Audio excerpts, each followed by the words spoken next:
You may have heard about child abuse and neglect. Do you know what they mean? They include acts of commission and omission and are preventable. Child abuse and neglect include acts of commission and omission. What are acts of commission? Acts of commission are deliberate and intentional. However, harm to a child might not be the intended consequence. Some examples include physical abuse, sexual abuse, psychological abuse. What are acts of omission? Acts of omission are the failure to provide for a child's basic physical, emotional, or educational needs, or to protect a child from harm or potential harm. Some examples include physical neglect, emotional neglect, medical and dental neglect, educational neglect, inadequate supervision, exposure to violent environments.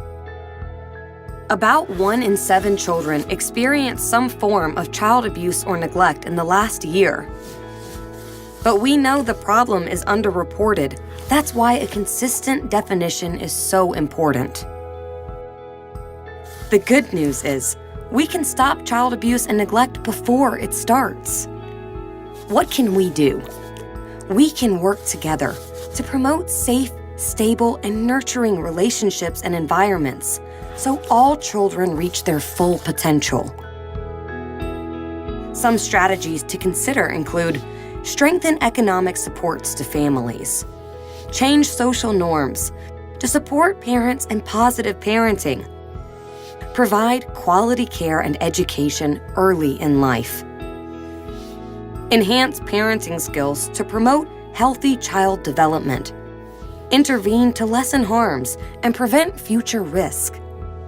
These strategies help create families, neighborhoods, and communities where every child thrives.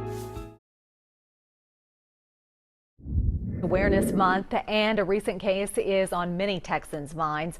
A 5-year-old boy from the Houston area found beaten and severely malnourished in a closet under the stairs last week. Investigators have filed charges against his father and stepmother. KFDM's Lauren Hewitt reports Child Protective Services hopes to increase awareness and prevent children from becoming victims of abuse.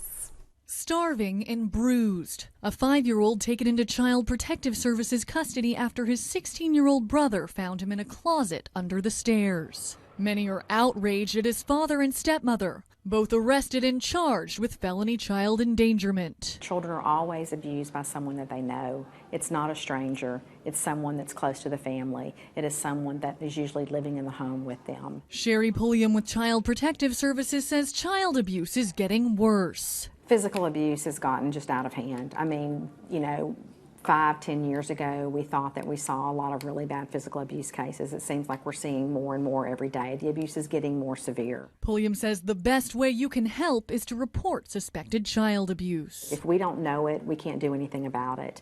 And somebody might say, well, I reported that last year and nothing was done. You really don't know what was done behind the scenes. We encourage you to keep reporting it over and over again. Another way you can help is by donating to Child Protective Services Rainbow Room.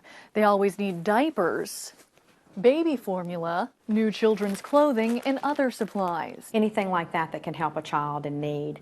Our caseworkers access that room when they remove children from their home during the day in the middle of the night. 156 children in Texas died from abuse or neglect last year. CPS hopes Child Abuse Awareness Month catches people's attention and saves lives. 156 children is still a lot of children that are dying for child abuse and neglect every year. We would love to see that number at 0 one year. 156 kids dead at the hands of their parents or caregiver. In Beaumont, Lauren Hewitt, KFDM 6 News.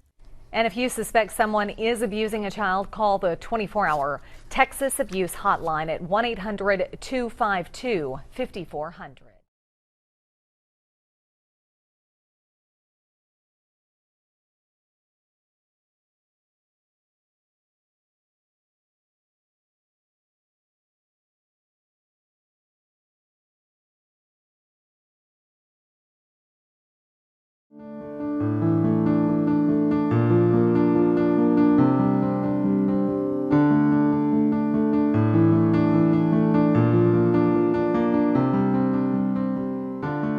The reason that CALM is making this video is to help all of us who are mandated reporters, who have contact with kids on a daily basis, coaches and teachers and after-school programs and anyone in contact with a child that sees something.